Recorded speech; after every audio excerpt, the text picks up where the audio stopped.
ustedes han debido aprender cómo es la distribución de la parte gastrointestinal, ¿ya? En la cual tiene mucha relación con la fisiología gastrointestinal, solamente que la fisiología gastrointestinal lo vamos a dividir en tres fases. ¿Cuáles van a ser esas fases? Una fase cefálica que va a ir todo lo asociado con el sistema nervioso central hasta el esfínter esofágico inferior, ¿ya? Hasta ahí vamos a referirlo como fase cefálica. La fase gástrica, que inicia desde que el bolo alimenticio entra al estómago y hasta la primera o segunda porción del duodeno, ¿ya? Hasta ahí vamos a llamar una fase gástrica. La fase intestinal va a ser desde la segunda o tercera porción del duodeno hasta el ano, ¿ya? Por el cual, esa es la división fisiológica que deberíamos tomar en cuenta para poder saber de qué estamos hablando como tal. Tenemos o sabemos todas las funciones asociadas individualmente que vamos a tener, ya sea con la parte de la boca, los dientes, el esófago, las glándulas salivales, el hígado, el páncreas, el estómago, la vesícula biliar, el intestino grueso y el intestino delgado, que eso es importante, pero ahora vamos a entender cómo se asocian uno al otro. Entonces, uy, bendito internet. Qué raro. Entonces, en la parte histológica, la división que vamos a tener a través del epitelio, la muscularis mucosae, la lámina propia, el plexo submucoso, el plexo mientérico, el músculo circular y el músculo longitudinal y la serosa, que lo han aprendido en histología, pues es bastante importante debido a que si vamos a hablar del sistema nervioso extrínseco y del sistema nervioso intrínseco, acá vamos a tener una función fisiológica netamente en la cual el sistema nervioso extrínseco, vamos a ver que estos van a recibir los estímulos a través del parasimpático o a través del simpático, en la cual el nervio, la parte parasimpática va a iniciar a través del nervio vago o los nervios pélvicos, que estos van a generar la transmisión del estímulo y esta generación del estímulo va a ir hacia el plexo mientérico, que a través de un quimiotransmisor muy importante para el sistema nervioso extrínseco, que va a ser la acetilcolina, ¿ya? Que a través de este neurotransmisor vamos a tener la característica de llevar el impulso hacia el músculo longitudinal, hacia el músculo circular, y vamos a tener otra transmisión del impulso a través del plexo submucoso gracias a otro quimiotransmisor de la acetilcolina, y finalmente a nivel de la mucosa con un estímulo a través de la acetilcolina o de los péptidos, mientras que en la parte simpática vamos a tener la transmisión del estímulo en un inicio a través del ganglio simpático con la acetilcolina, pero mediante vayamos subiendo vamos a ver que la transmisión del impulso va a ir hacia receptores asociados con la noradrenalina, que en un inicio la acetilcolina tiene un estímulo en el músculo longitudinal, hacia el plexo mientérico asociado con la noradrenalina. A partir de la generación de la transmisión de la noradrenalina vamos a tener estímulos en el músculo circular, en el plexo submucoso y finalmente en la mucosa. Así funciona el sistema nervioso extrínseco, mientras que el sistema nervioso intrínseco va a comenzar todo a nivel de la mucosa, asociado con los mecanorreceptores y con los quimioreceptores. Mi gran pregunta, porque eso es histología, ¿cómo podemos estimular los mecanorreceptores? La masticación. No, el olor con mecanorreceptores. Masticación. Bien, la alimentación como tal es el estímulo principal que vamos a tener asociado con los mecanorreceptores, quimioreceptores. ¿Cuál sería? Cualquier reacción química, por ejemplo, comidas específicas asociadas con picante, demasiado condimentadas, las secreciones de la saliva, secreciones pancreáticas, secreciones gástricas, pues van a estimular los quimioreceptores. Entonces, una vez estimulamos a nivel de la mucosa los mecanos y los quimioreceptores, vamos a hacer un estímulo a través del plexo submucoso, en la cual el plexo submucoso va a tener las características de estimular nuevamente hacia la mucosa las células endocrinas, en las cuales vamos a empezar la secreción de diferentes hormonas, que este mismo estímulo llega hacia el músculo circular y otra vez hacia el plexo mientérico, que a partir del plexo mientérico vamos a tener la característica de estimular las células secretoras, ¿ya? Que lo irónico en todo este proceso es que van a estimular el músculo longitudinal y de todas maneras pueden estimular el simpático y el parasimpático. Es decir, podemos tener un punto de relación entre el sistema nervioso extrínseco y el sistema nervioso intrínseco. Entonces, el sistema nervioso autónomo en la división parasimpática y simpática, este es un resumen de todo lo que les he hablado, a través de la parte del nervio vago, de los nervios pélvicos, pues vamos a tener el estímulo hacia el sistema nervioso entérico, mientras que en la división simpática, a través de ganglios simpáticos y fibras preganglionares, vamos a tener el estímulo hacia el sistema nervioso entérico, en la cual principalmente vamos a hacer el estímulo hacia el plexo mientérico y el plexo submucoso, que estos se van a resumir en cambios en la motilidad, cambios en la vascularidad, estímulos o inhibición a las células secretoras, estímulos o inhibición hacia la parte hormonal, ¿ya? Por el cual, es decir, a partir de todos estos procesos asociados con mecanoquimio simpático parasimpático, pues cambiamos la motilidad gastrointestinal, ¿ya? ¿Cómo funcionaría esto asociado con la parte de la comida o la alimentación? En la cual el estímulo mecánico y el estímulo químico, mecanoquimioreceptores, van a comenzar con la alimentación, en la cual la neurona sensitiva mecánica química va a ir ya sea por la vía ascendente o por la vía descendente. En un inicio, cuando comienza en la parte de la boca, va por la vía ascendente, que esta vía ascendente va a estimular la neurona motora excitadora, en la cual se va a resumir en mayor contracción como tal, es decir, aumento del peristaltismo, mientras que cuando ya estamos en la zona intestinal, en la fase intestinal, perdón, principalmente asociado con el intestino grueso, vamos a ir por la vía descendente, en la cual va a estimular la neurona motora inhibidora y vamos a hacer un periodo de relajación. Entonces, en el intestino grueso vamos a tener una disminución del peristaltismo porque necesitamos mayor absorción de agua, ¿ya? Lo cual está pues todo asociado. Ahora sí, en esta parte, preguntas.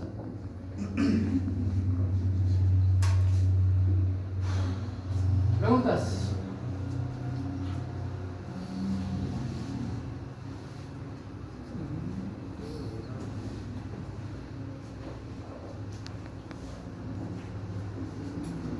Nada, que no. Después yo soy el que hace las preguntas en los días lunes y miércoles. Me olvidé decirles eso. Buen paréntesis. Recuerden, ya las notas que han sacado, puede haber un cambio de más o menos 3 puntos por si acaso hacia adelante. ¿Por qué? Porque solamente les queda un examen, los exámenes pequeños que tenemos. ¿Por qué? Porque la próxima semana tienen este examen, en 2 semanas tienen su examen de hito de práctico, por el cual si dan su examen hito práctico, si es que tenemos práctica después de eso, pues eso cuenta para el hito 4, ¿ya? O sea, todo lo bien o lo mal que les haya ido, pues van a tener un cambio de más o menos 3 puntos con el próximo examen, siempre y cuando o se saquen 0 o se saquen 100. O sea, esos dos modifican de esta manera. Por el cual estudien, es lo único que les puedo decir. Hay varios de ustedes que están terriblemente mal, por si acaso. Y hay muchos de ustedes que no han dado siquiera su examen esta semana. Así que, bueno, ustedes verán cómo hacen las cosas.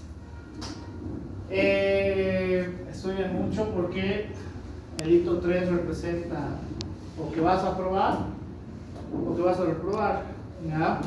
te orienta hacia dónde vas, hacia arriba o hacia abajo. Y si vas hacia abajo, pues otra vez vamos a vernos al próximo semestre, por si acaso. Eso ya lo saben varios que me conocen. ¿Alguna duda más en ese aspecto? Qué bien. Parasimpático y el simpático. En la parte parasimpática vamos a ver que los controles que vamos a tener va a ser principalmente a través de pares craneales, ya en la cual el séptimo y el noveno par van a estar asociados con la secreción de las glándulas salivales, mientras que el nervio vago, este va a tener la característica de control en las porciones, en toda la porción del esófago, en toda la parte gástrica, en toda la parte del intestino delgado, hasta el colon ascendente, ¿ya? A partir del colon ascendente vamos a tener cambios con los nervios pélvicos, en los cuales los nervios pélvicos van a tener su control principalmente asociado con el colon transverso, el colon ascendente, hasta llegar al ano, ¿ya? Esa es la parte parasimpática, mientras que en el simpático se van a dividir a través de ganglios, en la cual vamos a tener el ganglio cervical, el ganglio celíaco, el ganglio mesentérico superior, el ganglio mesentérico inferior, en la cual el ganglio celíaco, perdón, el ganglio cervical superior está asociado con la regulación en las glándulas salivales, dividiendo en 3 porciones el esófago, va a estar asociado con la primera porción del esófago, a partir del ganglio celíaco, que está asociado con los 2/3 del esófago, la parte gástrica, hasta la segunda porción del duodeno.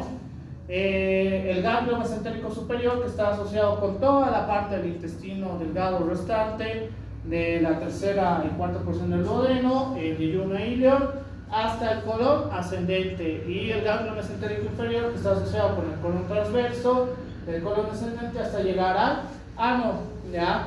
Por el cual tenemos que saber o recordar esta parte del parasimpático y del simpático. Qué bien, la parte más difícil para ustedes. Vamos a tener la secreción de diferentes neurotransmisores, hormonas y la parte parácrina asociados con funciones o cambios en toda la región gastrointestinal, ¿ya? En la cual dentro de los neurotransmisores vamos a tener la acetilcolina, que está encargada de contraer el músculo de la pared, relajar los esfínteres, aumentar la secreción de saliva, secreción gástrica y secreción pancreática, el péptido intestinal receptivo, que relaja los esfínteres aumentando la secreción pancreática e intestinal, la noradrenalina, que relaja el músculo de la pared, contrae los esfínteres y disminuye las secreciones salivales. Es decir, acá tenemos dos contrarios, ¿ya? Dos contrarios, como habíamos visto en el sistema nervioso extrínseco, ¿ya? El neuropéptido Y, que relaja el músculo de la pared y disminuye las secreciones intestinales, el péptido liberador de gastrina, que se encarga de liberar gastrina, la sustancia P, que contrae el músculo de la pared, aumenta la secreción de saliva, y las encefalinas, que contraen los esfínteres y disminuyen las secreciones intestinales. En la cual, en la secreción de hormonas, estamos hablando solamente de hormonas gastrointestinales, la colecistocinina, que aumenta la secreción enzimática, contrae la vesícula y aumenta el vaciado gástrico, el péptido insulinotrópico dependiente de la glucosa, que esta se encarga de liberación de insulina e inhibe la secreción de ácido, la gastrina, que aumenta la secreción de ácido gástrico, la motilina, que aumenta la motilidad, la secretina, que libera bicarbonato, y pepsina. Y en la parte parácrina vamos a tener 3, que es la histamina, prostaglandinas y somatostatina. La histamina, que aumenta la secreción de ácido gástrico, la prostaglandina aumenta el flujo sanguíneo y la secreción de moco y bicarbonato, y la somatostatina, que es el inhibidor por excelencia, que va a inhibir la secreción de ciertas células, ¿ya? Células secretoras y hormonas. Entonces, ¿qué bien?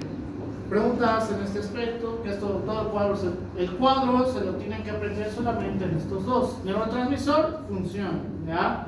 Porque todo lo demás técnicamente ya lo saben por histología, pero lo que a mí me importa es que puedan correlacionar la hormona con su función o la parte parácrina con su función, ¿ya? Entonces, los sitios de liberación de hormonas, que habíamos visto que son muchos menos, vamos a tener 5 hormonas sumamente importantes y sitios en los cuales tienen gran cantidad de liberación hasta una disminución de la capacidad de liberación y formación de esta hormona. Por ejemplo, la gastrina, que a nivel del antro del estómago va a tener gran cantidad de secreción hasta llegar al yeyuno, que esto se va a empezar a tener una reducción de la secreción de gastrina. El péptido insulinotrópico dependiente de la glucosa, en la parte del duodeno y el yeyuno, al igual que la motilina, van a tener la secreción en mayor cantidad en el duodeno y en yeyuno, mientras que la colecistocinina y la secretina, estos van a tener mayor cantidad de secreción a nivel del duodeno y que se va a ir reduciendo hasta llegar al ilion, ¿ya? O sea, sitios de liberación de hormonas. Por el cual, aquí ya empiezan los artículos, que igual les voy a dejar de tarea la próxima semana. A eso, por si acaso, su tarea ya debió ver que era mucho más complicado en comparación a las del ITO 2, que varios de ustedes lo han hecho mal. Había uno que ha hecho con IA y se nota porque la IA lo ha traducido mal. Entonces, hay muchos conceptos que los han puesto mal y se nota porque está mal traducido. Entonces, en la parte gastrointestinal hay nuevos artículos que salieron este año, por el cual va a ser la misma tarea para la próxima semana. Las tareas las voy a hacer cada 2 semanas para no tarearlos tanto y no generarme tanto trabajo. Así que esperen la tarea para la próxima semana, que va a estar muy relacionado a lo que les estoy hablando. El Lipin Code refiere, en el guideline no tanto, pero en el Lipin Code refiere que aprenderse la función específica de cada pieza dental es muy importante. ¿Por qué? ¿Por qué creen? ¿O por qué han aprendido eso? En Anato han debido aprender esta parte. Por la sensibilidad. No. ¿Qué funciones tiene cada pieza dental? La masticación. Los caninos. Desgarrar. Desgarrar. Los molares. Triturar. Triturar o moler. Los incisivos. Bien, cortar. Entonces, significa que cualquier pérdida de pieza dental vamos a tener la disminución de la función específica a través de los dientes o las piezas dentales. Por el cual, dentro de la fisiología gastrointestinal, significa que la integridad de las piezas dentales es importante para una función gastrointestinal adecuado, ¿ya? Ya tenemos una cosa esencial con la odontología y en la parte de fisiología gastrointestinal. Por eso, ¿qué le llaman a esto? Que ahora varios tiktokers veo que tienen lo mismo. Diseño de sonrisa es muy peligroso porque todos los dientes tienen la misma forma, ¿ya? Por el cual eso significa que en el proceso de la alimentación se va a alterar también, por el cual no se hagan diseño de sonrisa. Incluso varios odontólogos conocidos que tengo no recomiendan hacer el diseño de sonrisa, por si acaso, ¿ya? No lo hagan. Pero fisiológicamente hablando tendríamos solamente dos casos en los cuales tienen ausencia o pérdidas de piezas dentales. ¿En cuáles? Fisiológicamente hablando. Bien, en los ancianos y en los neonatos, no niños, porque a partir de cierta edad pues tienen que tener sus piezas dentales. Neonatos que no tienen piezas dentales, ya que van a generar las piezas dentales mediante vaya incrementando el crecimiento, por el cual en estos dos casos significa que el organismo se adapta a esa situación. En estos pacientes que tenemos que darle comida que no es sólida, ¿ya? O comida semisólida. En el caso de los neonatos, mediante van progresando hasta el año, 2 años, etcétera, etcétera. Pero en los ancianos no se puede permitir esta alimentación. ¿Por qué? Porque la masticación es uno de los procesos iniciales que tenemos para activar todo el sistema gastrointestinal, ¿ya? todo el sistema gastrointestinal se activa a través del proceso de la masticación. Por este motivo, dentro de la fisiología gastrointestinal no se recomiendan las dietas de jugos, ni jugos de frutas, ni jugos verdes, ¿ya? No se recomienda. Pero doctor, baja de peso. No, baja de peso, eso es mentira. En el caso del jugo de frutas, es una bomba de fructosa que llega a la parte estomacal y que el hígado tiene que procesar toda esta cantidad de fructosa, por el cual a la larga van a tener mayor tejido adiposo, ¿ya?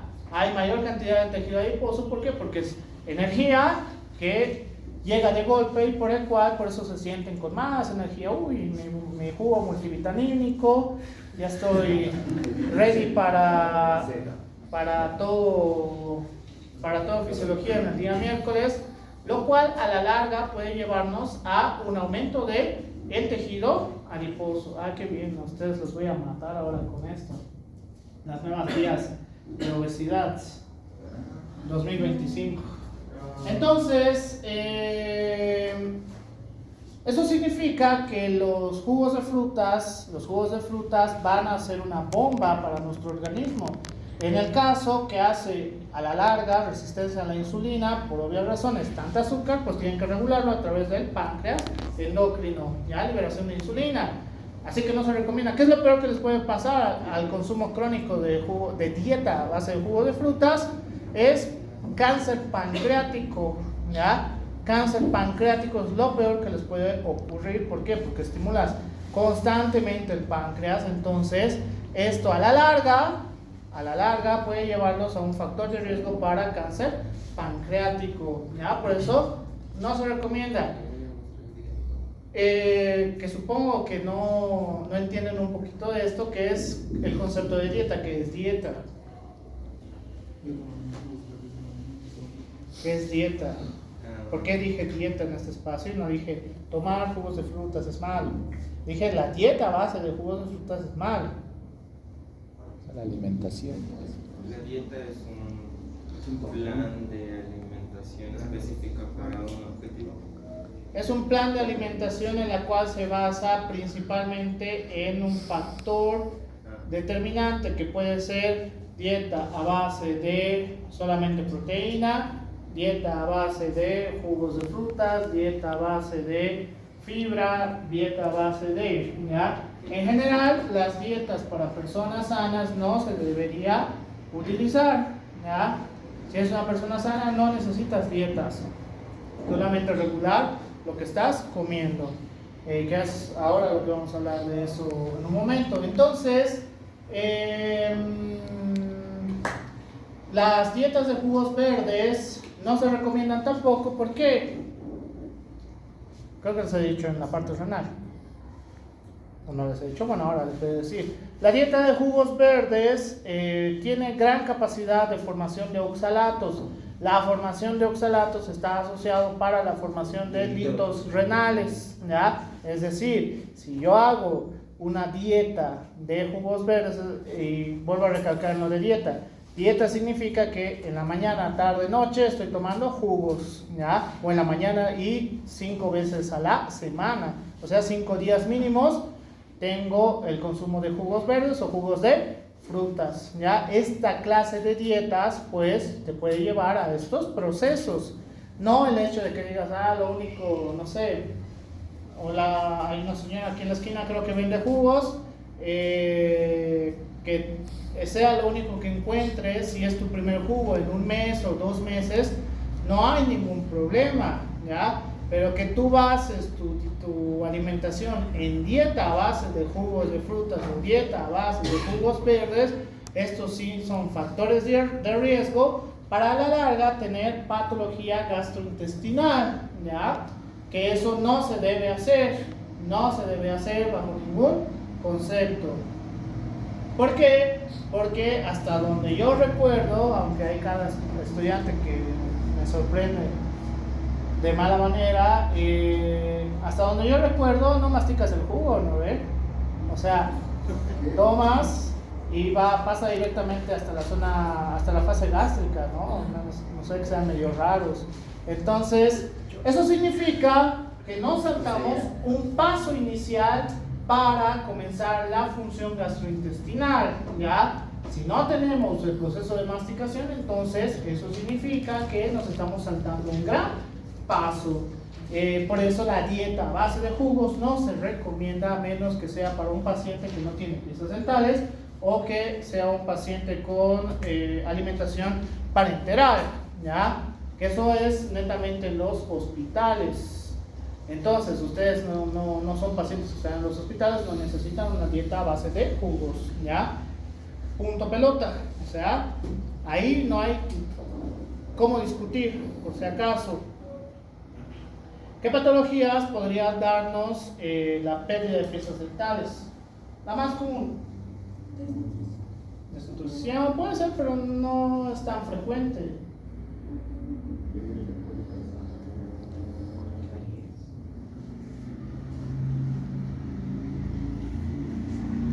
¿Qué patología te puede hacer perder piezas dentales? Caries. Las caries pueden llevarnos a la pérdida de piezas dentales. ¿Qué patologías metabólicas pueden llevarte a la pérdida de piezas dentales? Déficit de calcio. Es raro el déficit de calcio, pero puede ser. La diabetes mellitus tipo 2 puede llevarte a pérdidas de piezas dentales. Hay muchos pacientes con diabetes mellitus tipo 2 que tienen pérdida de piezas dentales, ¿ya? En la cual, por el proceso inflamatorio que llevan, cualquier daño a nivel del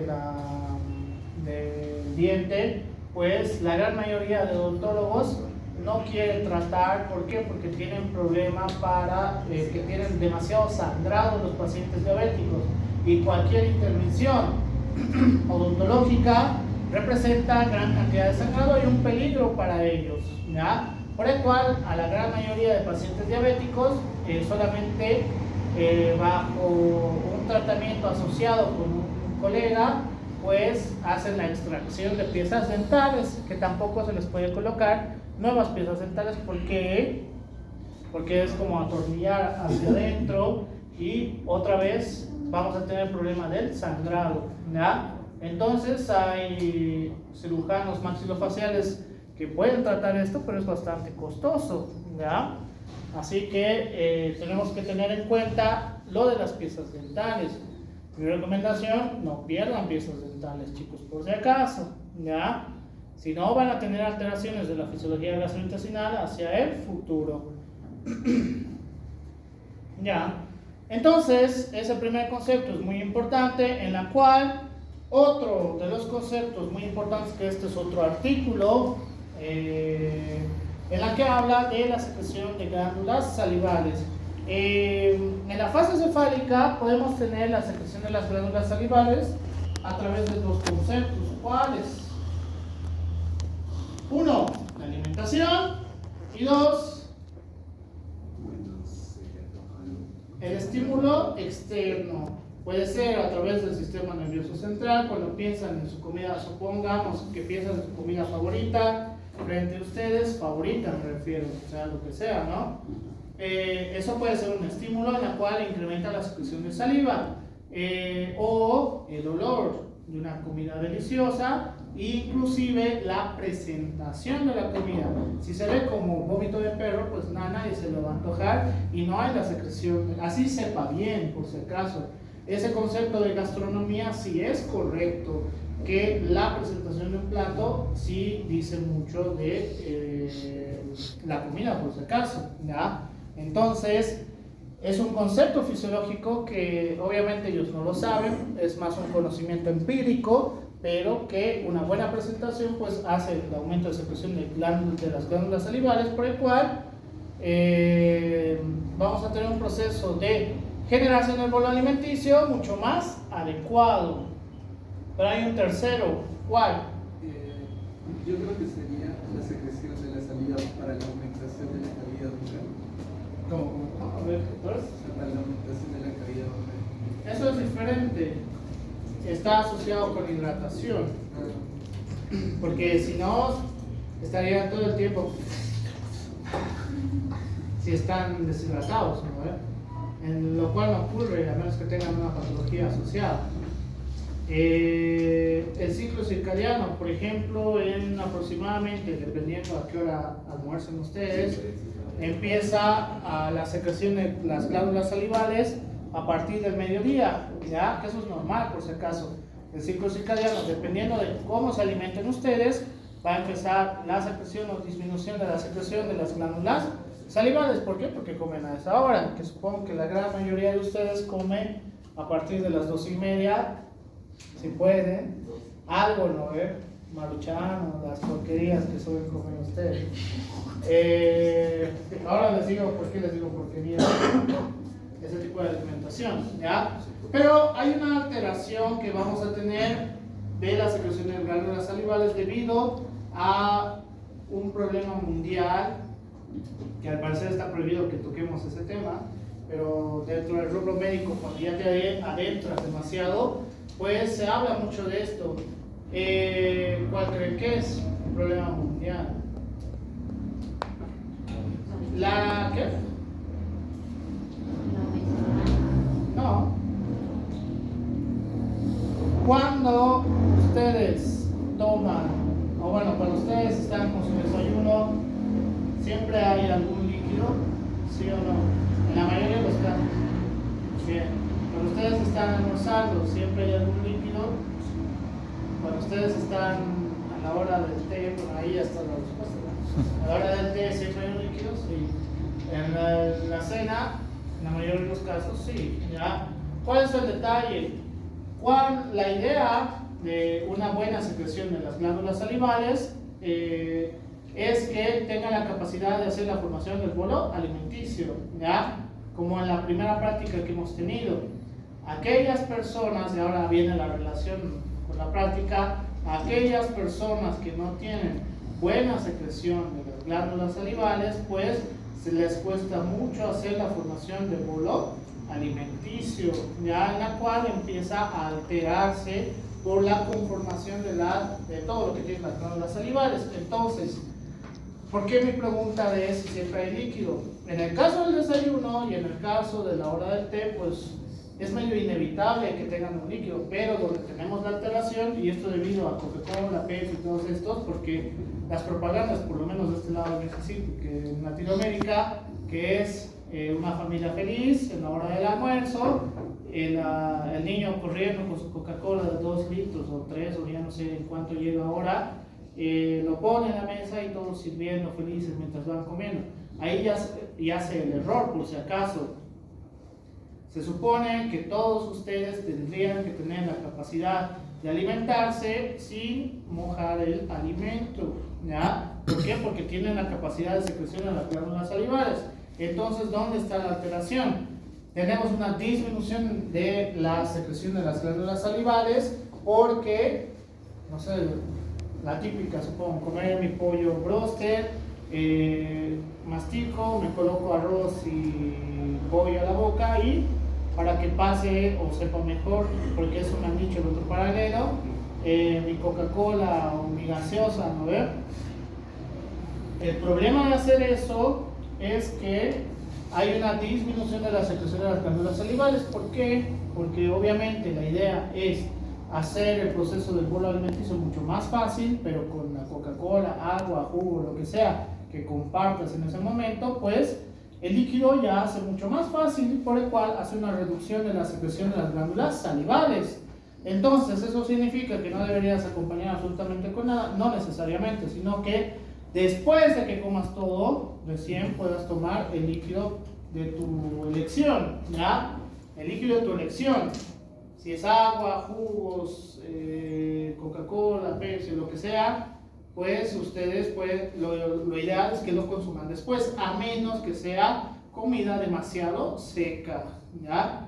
Carne seca, si ustedes se cocinan y han hecho arroz africano, pues ahí es bastante seco, arroz quemado es arroz africano, por si acaso. Entonces, en esos casos, pues van a tener la necesidad de utilizar algún líquido, ¿ya? O sea, hay excepciones. Pero el problema de la gran mayoría de población es que siempre lo acompaña con cualquier cosa, ¿no ve? El que es sano va a decir, uy, yo con agua nomás. Igual estás causando alteraciones de la fase cefálica, ¿ya? La fase cefálica. Entonces, uy, qué bien. Los componentes de la saliva que vamos a tener, lo vamos a dividir en 3 porciones como tal, ¿ya? Que van a ser la lisozima, la lactoferrina, la inmunoglobulina y las proteínas, perdón, hasta la inmunoglobulina A, que estos van a ser el sistema inmune que tenemos a nivel de la saliva, el cual tiene la capacidad de destruir bacterias y virus, ¿ya? Por el cual, eso de la regla de los 3 segundos, pues es un mito. Hay un youtuber que sigo, que es microbiólogo, que ha hecho ese experimento. Ha hecho hasta 5 segundos, porque dependiendo del país, dice la regla de los 3 segundos, 2 segundos, 5 segundos. Si se te cae al piso, pues todavía sirve y te lo puedes comer. Pero se ha visto que solamente con un contacto de 1 segundo ya tiene bacterias propias del piso. Y si el piso está sucio o la mesa del restaurante está totalmente sucia, pues con 1 segundo basta, por si acaso. Con un contacto ya tienes bacterias. Pero ¿eso significa que nos enfermaríamos constantemente? Pues no necesariamente.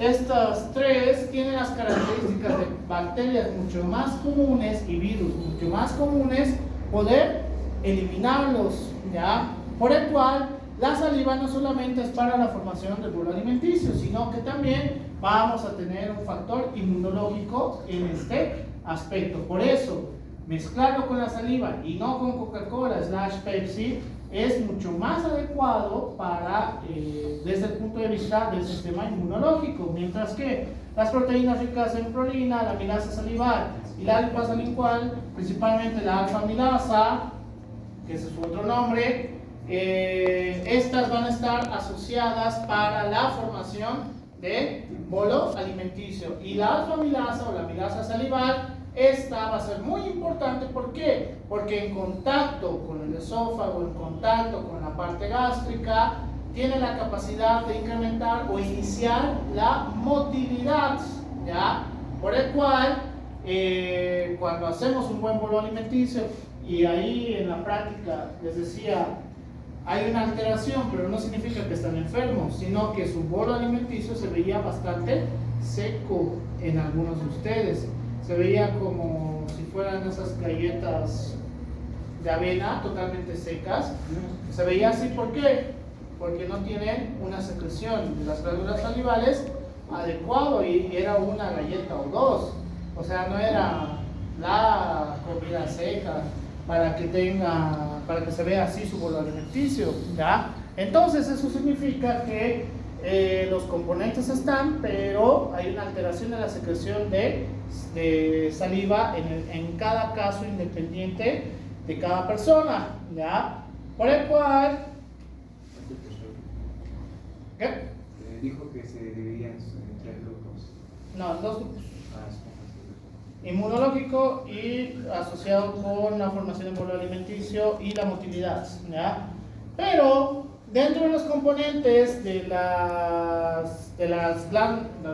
saliva, vamos a tener un componente electrolítico también, en el cual vamos a tener gran cantidad de sodio, gran cantidad de cloro, y lo más importante, una cantidad de bicarbonato, que esta también, con ciertos alimentos dañinos para la mucosa gástrica, nos puede ayudar para amortiguar esta comida como tal, ¿ya? Que esta es la manera en la cual va a pasar desde la célula como tal hacia la zona apical. Por eso hay una reducción de la cantidad de potasio y hay una reducción de la cantidad de cloro y la cantidad de bicarbonato, mientras que desde la zona basolateral vamos a tener la bomba sodio-potasio tepeasa, en la cual a través de este proceso también tenemos el factor para de manera directa pueda pasar el potasio gracias a la bomba de contratransporte, a través de un contratransporte de sodio y hidrogeniones, pues también podamos tener mayor cantidad de sodio y una salida de hidrogeniones.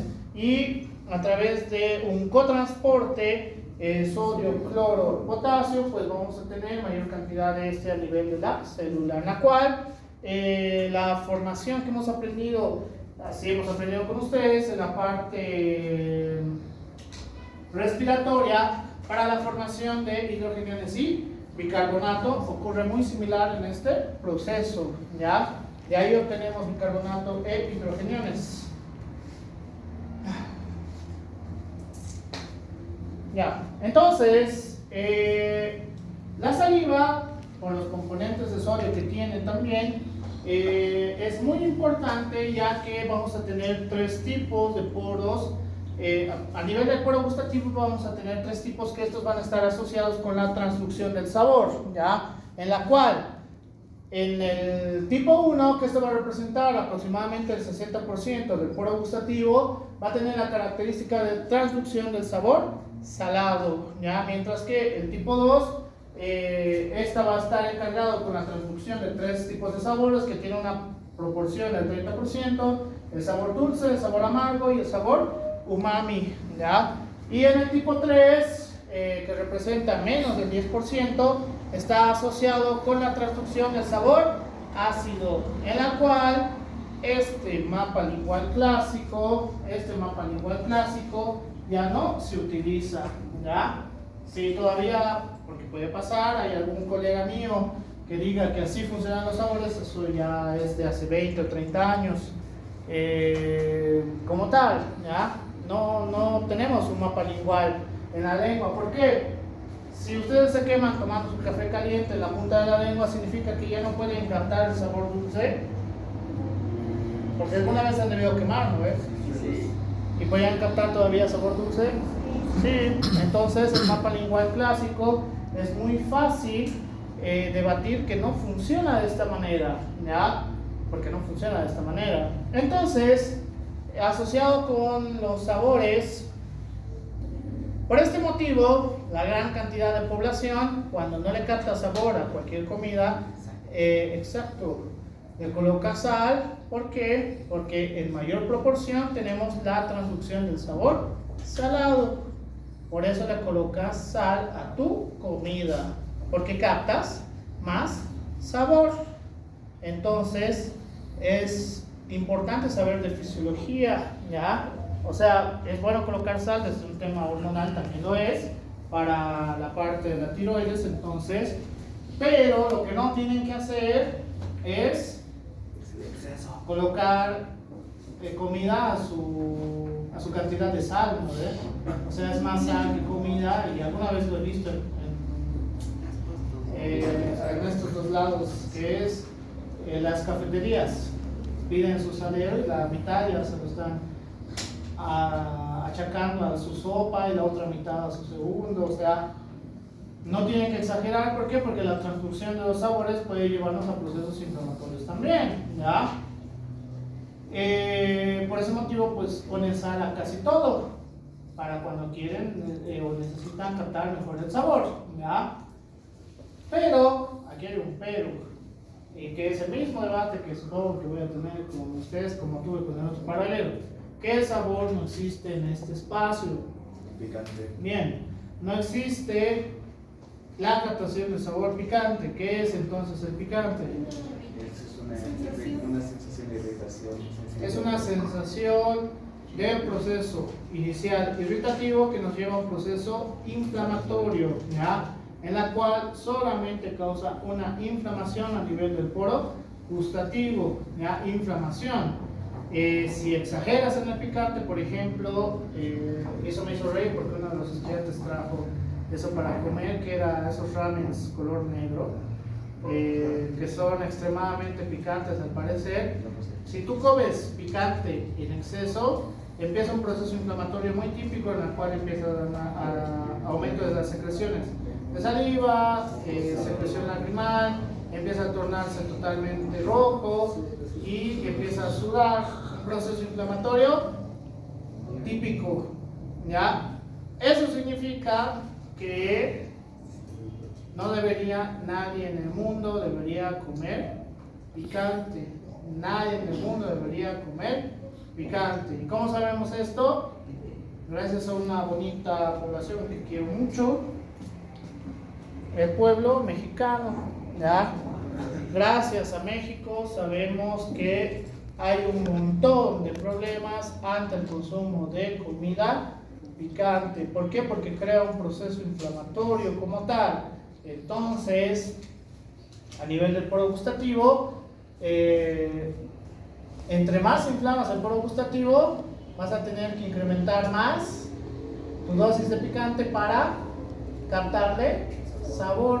Exacto, así funciona. O sea, el picante no es necesario en la vida, dentro de la característica de neurofisiología, por si acaso. Más bien está cerrada la puerta. Y lo que sigue, que voy a comentar, ya me ha venido una dirección de carrera que no tiene que ver con medicina, obviamente, porque supongo que esto es debate entre la perspectiva de unas personas. Y yo solamente me baso en medicina basada en evidencia, por si acaso. Y la medicina basada en evidencia dice lo siguiente: ¿cuál sería el concepto de comida sana? Según ustedes. El que tenga el equilibrio, tanto como calórico y proteico, un equilibrio. Ya.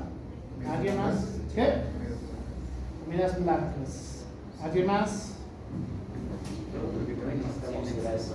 Todos buenos en exceso, dice. ¿Qué más?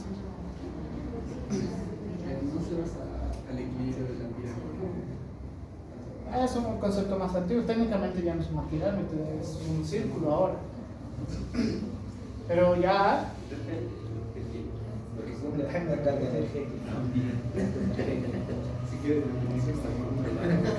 Ya. ¿Ven? La mayoría de personas tiene diferente perspectiva de lo que es comida sana, ¿ya? ¿Qué te dice la literatura y las investigaciones que se ha hecho? La comida sana representa que, número uno, no tiene comida picante, y número dos, no puede estar condimentado agresivamente, qué sé yo, una pizca de algo, porque no usan pizca la gran mayoría de personas, le meten hasta que torna otro color, entonces eso ya no es comida sana. ¿El pollo es sano? ¿Sí o no? Sí. Depende del preparado. Si tú lo preparas y lo fríes, entonces ya no es comida sana, ¿ya? Los mariscos tampoco se consideran comida sana porque esto puede representar intoxicaciones, por si acaso, ¿ya? Entonces, el concepto de comida sana es bastante cerrado, por si acaso. Eso significa que nos tenemos que prohibir absolutamente de todo. Sí. Porque incluso esa dieta es mala porque no tienes la suficiente cantidad de proteína.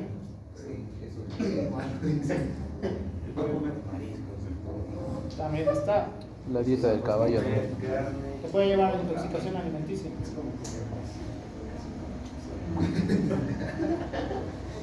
Sé que hay muchos de ustedes que les estoy rompiendo sus comidas ideales, lo cual no me importa, pero por ejemplo el ceviche, el modo de preparado del ceviche es súper peligroso.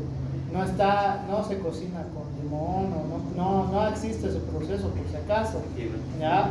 Entonces eso significa que nuestra alimentación, cuando salimos fuera de este proceso de comida sana, significa que podemos empezar a crear trastornos del sistema gastrointestinal, ¿ya? Si tú comes comida grasosa y frita, alteras el sistema gastrointestinal. Si tú comes mariscos, también va a alterar el sistema gastrointestinal. Comes, el arroz blanco es buenísimo, pero arroz salteado, arroz chaufa, todos estos tipos de arroces diferentes también altera el sistema gastrointestinal, ¿ya? Comer atún es buenísimo siempre y cuando sea una dosis específica de atún para cada persona, ¿ya? Sales de esto, sales de comida sana también.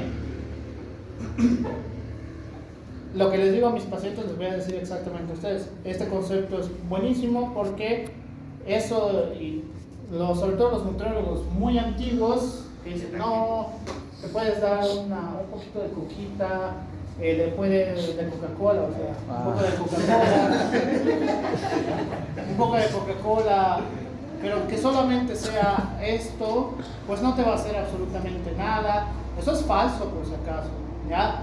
Todo lo que ustedes consuman crea algo en el sistema gastrointestinal, absolutamente todo lo que ustedes coman y no coman.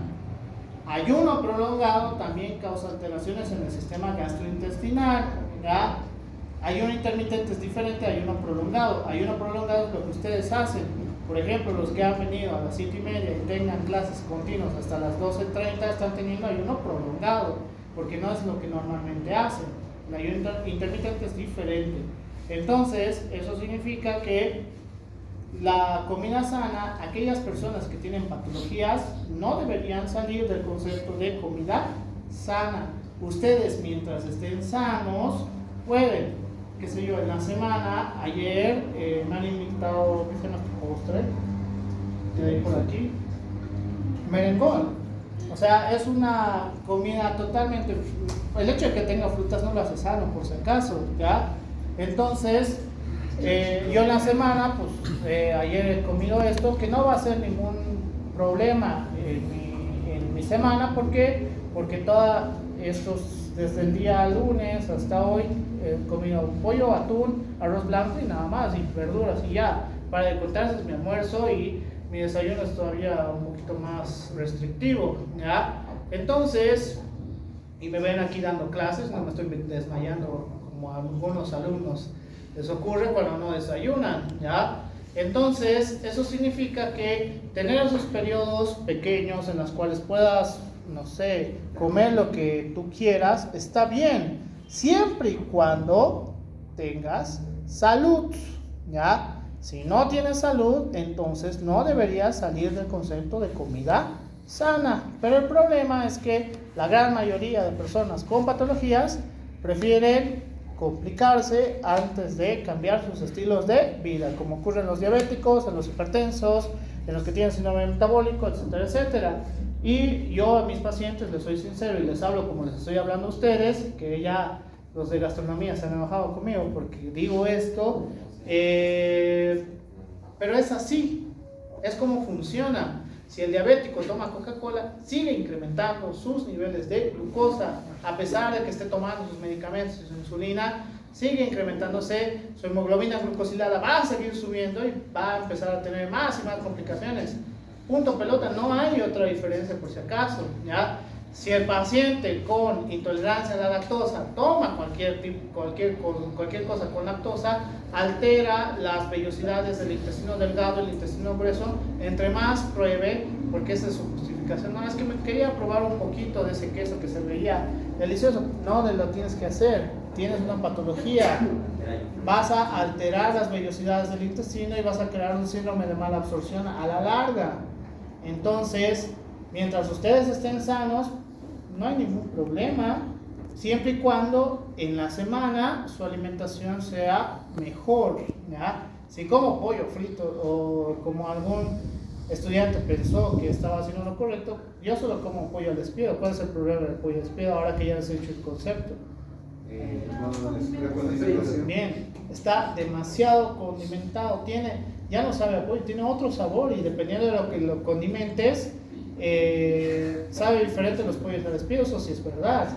El pollo al despido, qué sé yo, de la esquina es diferente al de la otra esquina. ¿Por qué? Porque la condimentación es totalmente diferente, a pesar de que el preparado, que es el pollo que gira en esa manera de cocción, pues es la misma, ¿ya? Por ese motivo, la fisiología gastrointestinal es bastante cerrado en el concepto de salud. Ustedes, y lo que yo quiero evitar que suceda, y por eso les hablo de la manera que les hablo, es que como mis colegas, que ya son más antiquísimos, tienen o diabetes, tienen hipertensión, o han tenido problemas asociados con cáncer, problemas hormonales, síndrome metabólico, o sea, son pacientes enfermos. ¿Pero por qué? O sea, ¿por qué los colegas tienen tantas patologías, pero no sé, alguien en la esquina que igual come lo que le da la gana, no tiene tantas patologías como ellos? No. Bien. porque tienen un factor que es muy dañino, que se llama la hormona del estrés en niveles excesivos, ¿ya?